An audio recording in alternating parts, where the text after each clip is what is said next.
Back in April of 1972, Elvis Presley released an American Trilogy, a great single that he eventually recorded many times. But this 1972 single is the best version, and it was supposed to be from an album called Standing Room Only. Now, that was supposed to be a live album, but then he started releasing singles like Burnin' Love, one of his biggest hits. It ended up on a budget label album, for gosh sakes. And then Separate Ways, Always on My Mind single, same thing. A great studio recording from March 72 that ended up on a budget album. Yet there was no album called Standing Room Only. Now, Standing Room Only was also the working title for the Elvis live concert film called On Tour, but they never released a soundtrack to that because of the Madison Square Garden. But RCA in 1999 did decide to put together what could have been the Standing Room Only album. They called it Burnin' Love, and this is the track list. They made it a mixture of the studio recordings from March 72 plus the Las Vegas live recordings from February 1972. It's a very, very solid collection, great collection of tracks.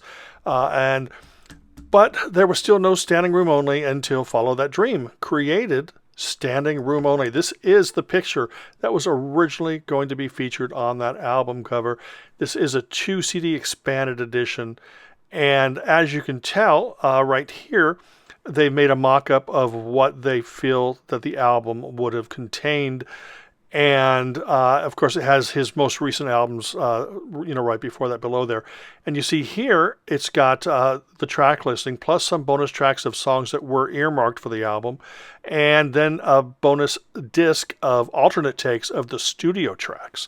So it's a great, great collection. And of course, like any other Follow That Dream release, it has a great booklet with yet another alternate cover there.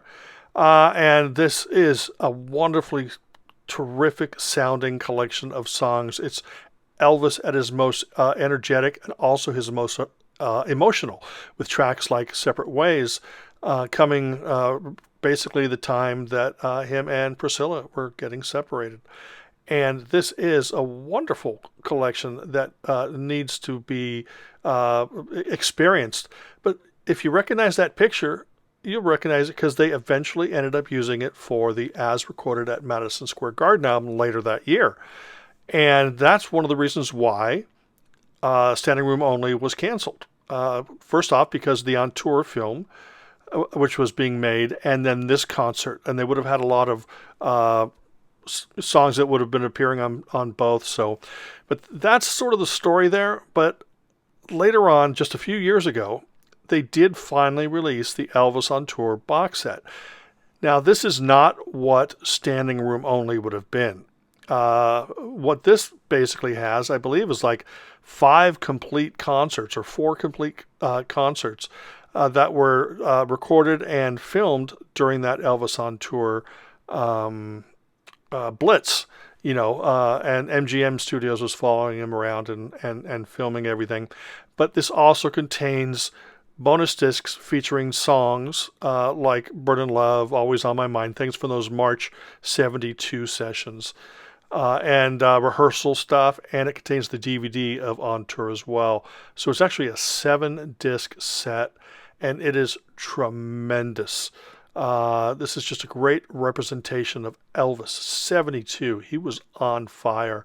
It's just a wonderful, wonderful set here. Now, everything I've showed you, you need this stuff in your collection. For somebody who's just starting to get into Elvis, you might just want to get the Burnin' Love CD. It's probably going to be the cheapest thing out there, and it's the first representation of Standing Room Only. But as everybody knows, you just got to collect all the Elvis that you can. Elvis on Tour, Standing Room Only, Madison Square Garden, Burnin' Love. He's the king. You need them all.